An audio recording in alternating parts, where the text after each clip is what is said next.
მოგესალმებით, მადლობა მობრძანებისთვის. გვინდა გამცნოთ, რომ 17 ივნისს გუშინ ივანიშვილ-კუპრაშვილის ბიურომ ანტიკონსტიტუციური რუსული კანონების აღსრულება მურუსიძის სასამართლოს მეშვეობით დაიწყო.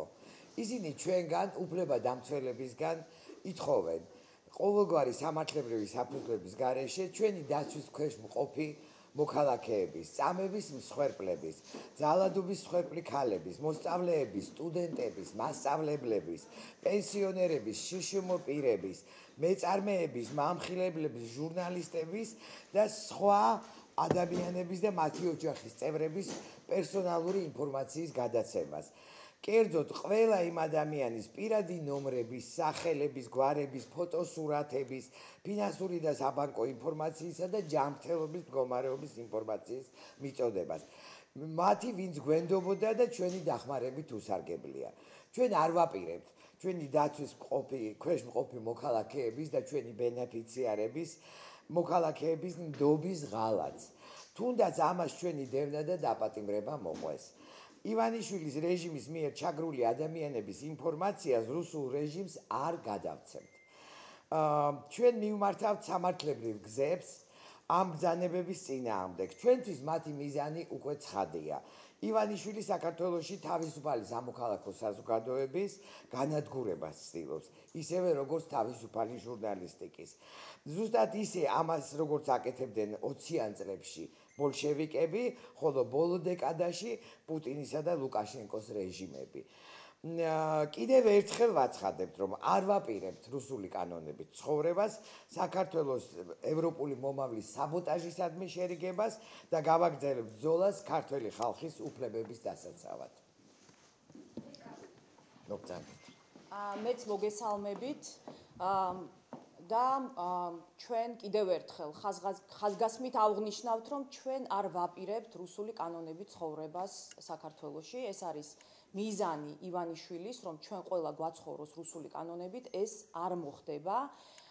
ასევე საინტერესო არის ის, რომ ივანიშვილმა სამიზნეში ამოიღო ამჯერზე 5 სამოქალაქო სექტორის წარმომადგენელი ქალი და ეს არის, რასაც აკეთებს ივანიშვილი, რომ ებრძვის ქალებს, აქტიურ ქალებს ამ ქვეყანაში, რომლებიც იცავენ საქართველოს ინტერესებს და იცავენ ჩვენი მოქალაქეების ინტერესებს. ასევე კიდევ ერთხელ აღნიშნავთ, რომ ჩვენი დაცვის ქვეშ მყოფი ადამიანებზე პერსონალურ ინფორმაციას ივანიშვილს არ მივაწვდით. ივანიშვილის მიზანი არის ის, რომ ეს ადამიანები დაუცველები იყვნენ და დარჩნენ უსამართლობის პირისპირ მარტო და ჩვენ ამას არ დავუშვებთ. საქართველო გაიმარჯვებს, ჩვენ გავიმარჯვებთ და ამ ქვეყანაში ყველაფერი კარგად იქნება. საქართველო გახდება ევროკავშირის წევრი და ჩვენ გავაკეთებთ ყველაფერს იმისთვის, რომ ეს მოხდეს.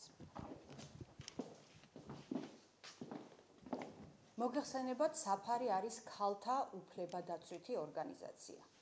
ჩვენ 24 წელია მუშაობთ და უამრავი ქალი და ბავშვი ბენეფიციარი გვყოლია. ისინი ჩვენთან მოდიან უმძიმესი პირადი ისტორიებით და ამბებით. ჩვენ გვაქვს არაერთი საქმე პედოფილიის, სქესობრივი ძალადობის და სხვა საშინელი დანაშაულის. ხშირად ისინი, როდესაც მოგმართავენ, არ მიმართავენ პოლიციას, რადგან არ აქვთ ნდობა სახელმწიფო უწყებების მიმართ. ზოგჯერ ისინი მხოლოდ ჩვენ სერვისებს იღებენ. შესაბამისად, მათი ისტორიები, მათი სამედიცინო ისტორიები ინახება ჩვენთან. მე მინდა მივმართო ამ ქალებს და ბავშვებს, რომელსაც მიუღიათ ჩვენგან მომსახურება, სერვისები და მხარდამჭერა. დარწმუნებული იყავით, რომ ჩვენ თქვენს მონაცემებს, თქვენ ისტორიებს და თქვენ ამბებს ბოლომდე დავიცავთ.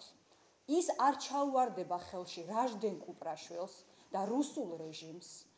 ჩვენ გავუფრთხილდებით ყველაფერს, რაც გვაქვს და მინდა რომ იცოდეთ, რომ საფარის არქივის უდიდესი ნაწილი განადგურებულია უკვე, სწორედ იმ მიზნით, რომ ხელში არავის ჩაუვარდეს ეს ძალიან გრძნობიარე და სენსიტიური ინფორმაცია. ჩემთვის ძალიან ცხადია, რომ დაიწყო ღია ბრძოლა საფარის და სხვა ქართული არასამთავრობო ორგანიზაციების წინააღმდეგ.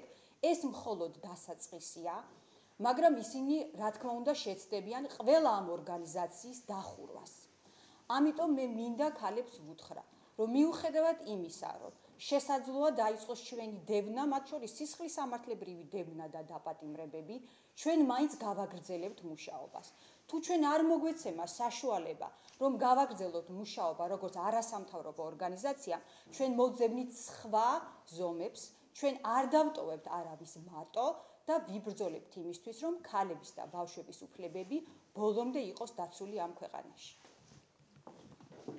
კიდევ ერთხელ მოგესალმებით, მე როგორც ეკონომიკური პოლიტიკის კვლევის ცენტრის ხელმძღვანელი, ჩვენც რა თქმა უნდა მივიღეთ ამგვარი, ასე ვთქვათ, შეტყობინება და კიდევ ერთხელ ვიმეორებ ჩემი კოლეგების დარათ, რომ არ ვაპირებთ იმ ათასობით ქართველი მეწარმეების, მასწავლებლების, ახალგაზრდების, სტუდენტების, რომელთაც მივეცით უამრავი საშუალება მთელი გასული 23 წლის განმავლობაში, რომ ისინი კიდევ უფრო ახლოს ყოფილიყვნენ ევროპასთან, ყველაფერი გაეკეთებინათ იმისთვის, რომ საქართველოს ევროატლანტიკური მომავალი ყოფილიყო, საფრთხის ქვეშ არასდროს ყოფილიყო და ის სტუდენტები, რომლებმაც განათლება მიიღეს ევროპულ უნივერსიტეტებში ჩვენი დახმარებით, ის ადამიანები, რომლებიც მიიღეს საუკეთესო ცოდნა მსოფლიოს წამყვანი უნივერსიტეტების საქართველოში განხორციელებული პროექტებით, იქნება ეს სტენფორდის უნივერსიტეტი, ჰარვარდის უნივერსიტეტი თუ სხვა ძალიან ცნობილი, ასე ვთქვათ, საგანმანათლებლო ცენტრები და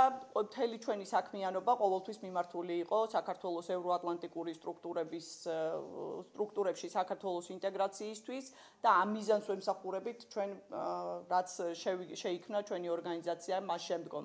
ამიტომ ამ ბრძოლის გაგრძელებას ვაპირებთ, რა თქმა უნდა, არ ვაპირებთ, რომ დავემორჩილოთ რუსულ კანონებს, იმიტომ რომ ეს ქვეყანა ჩვენია და ამ ქვეყნის თავისუფლება სწორედ ჩვენი თაობის დასაცავია. ამიტომ ეს ბრძოლა, რა თქმა უნდა, ჩვენი ქვეყნის თავისუფლებისთვის იქნება ბოლომდე, მიუხედავად იმისა, რა შეიძლება გვემუქრებოდეს ამ გზაზე. დიდი მადლობა.